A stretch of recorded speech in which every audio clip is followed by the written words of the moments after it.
I'm Robert Lawrence Kuhn, and here's what I'm watching.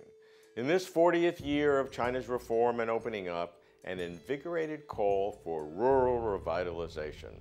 What lessons were learned, what challenges lie ahead. Rural reform was the cradle of reform. So why has rural revitalization taken so long? Why is rural reform still a perennial topic at every party congress and, year after year, at every annual meeting of the nation's highest legislative and consultative bodies? The Communist Party of China, the CPC, came to power supported by peasants and farmers. Yet, farmers could not own their own land. According to socialist ideology at the time, the country as a whole, not the people in the country, owned the land. Rural reform continues to be unfinished business, a leading rural expert told me. Historically, few countries, by the time they have reached the middle phase of industrialization, would still be plagued by agricultural issues. Another said, cynically, everyone wants more in his own pockets. Vested interests create rigidity. Financial benefits of rural lands became a key issue, especially as land values skyrocketed. This led to great wealth in urban areas, but ironically, farmers, the backbone of the communist revolution, were left behind. Everyone knows this has to be rectified.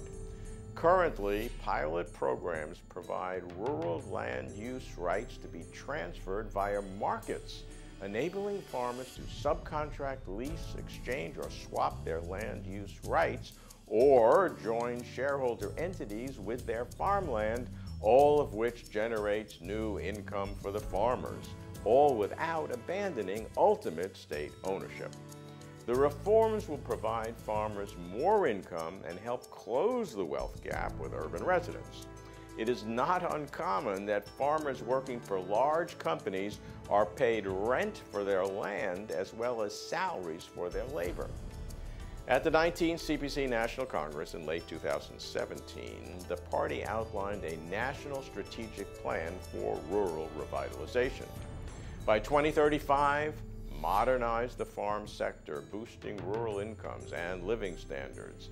This will require real reforms for farmers, both rural property rights and residency registration (HUCO) rights. Can rural land reform bring about rural revitalization? Questions remain, such as what happens to land rights if a farmer moves to a city and becomes a migrant worker? What happens when a farmer dies? And how can farmers' rights be better protected, especially from land expropriation by local government? Rural land issues remain real and troublesome, but rural revitalization is now national strategy. I'm keeping watch.